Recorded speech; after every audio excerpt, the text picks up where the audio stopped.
কথাই বলে না, আগে দেখনধারী তারপরে গুণ বিচারি। চলো আজকে তোমাদের সাথে একটা দারুণ ডিমের রেসিপি শেয়ার করব।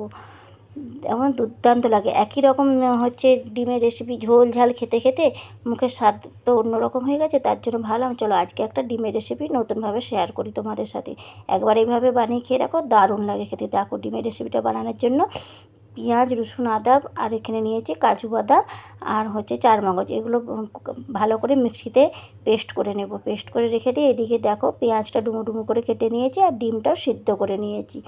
এবার কড়াতে তেল দিয়ে, সরষের তেল বা সাদা তেল যে কোনো তেলই তোমরা এই রান্নাতে ব্যবহার করতে পারো। আমি সরষের তেল ব্যবহার করছি, কারণ সরষের তেলে না রান্নার স্বাদটা একটু ভালো হয়। দেখো কড়াতে তেল দিয়ে দিয়েছি, তেলটা গরম হলে তাতে একটু লবণ দিয়ে দিলাম। লবণটা ভালো করে মিশিয়ে নিলাম, যাতে জিনিস যেইটাই ভাজবো না কেন সেটার কড়ার গায়ে লাগবে না। দিয়ে দেখো পেঁয়াজগুলো যে ডুমো ডুমো করে কেটে রেখেছিলাম চিলি চিকেনের মতন করে, সেগুলো একটু 2-3 মিনিট ভালো করে মিডিয়াম ফ্লেম দিয়ে ভেজে নিলাম। খুব যে লালচে করে ভাজতে হবে তাও না, আর খুব যে কাঁচা কাঁচা থাকবে তাও না। ভালো করে ভেজে নিয়ে তুলে রেখে দিয়ে এবার ওই তেলে যে ডিমগুলো সিদ্ধ করে রেখেছিলাম সেই ডিমগুলো দিয়ে দিলাম। সেই ডিমটাও যে খুব লাল লাল করে কড়া করে ভাজবো তা না, একটু হালকা লাল লাল করে ভাজা করে তুলে রেখে দেবো। সত্যি বলছি বন্ধুরা, একবার এইভাবে ডিমের রেসিপিটা বানিয়ে খেয়ে দেখো, ঝোল ঝাল আর খাবে না, এই রেসিপিটাই বানাতে ইচ্ছে করবে। দিয়ে দেখো ডিমেরগুলো ভালো করে একটু হালকা করে লাল লাল করে ভেজে তুলে রেখে দিয়ে সেই তেলের উপরেই দিয়ে দিলাম একটু পেঁয়াজ, আদা, রসুন যে বেটে রেখেছিলাম পেস্টটা, সেইটা।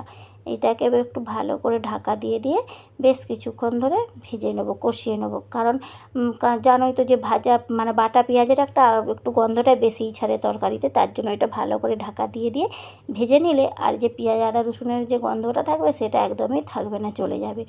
দিয়ে পেঁয়াজ, রসুন, আদাটা ভাজার সঙ্গে এখানে কিন্তু একটু লঙ্কা গুঁড়ো দিয়ে দিলাম। আর এই রান্নাতে জানো তো হলুদ, জিরে গুঁড়ো, ধনে গুঁড়ো কিছুই অ্যাড করব না, যা শুধু একটু লঙ্কা গুঁড়ো দিয়েছি।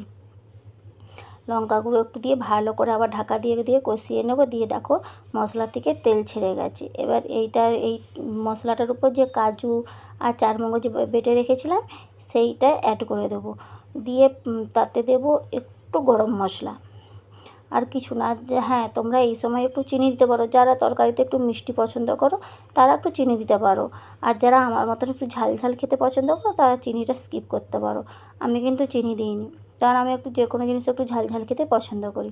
এই দেখো ভালো করে ওই পেস্টটা দিয়ে ভালো করে মিশিয়ে নেব। নিয়ে তার সাথে দিয়ে দেবো 1 চামচ গরম মশলার গুঁড়ো। দিয়ে এটাকেও ভালো করে ঢাকা দিয়ে বেশ কিছুক্ষণ কষিয়ে নেব, যাতে না কাঁচা গন্ধ থাকে, মশলার মধ্যে কোনো কাঁচা গন্ধটা না থাকে। ঢেকে দিয়ে ভালো করে মশলাটা কষালে তার মধ্যে আর যে একটা কাঁচা গন্ধ থাকে মশলার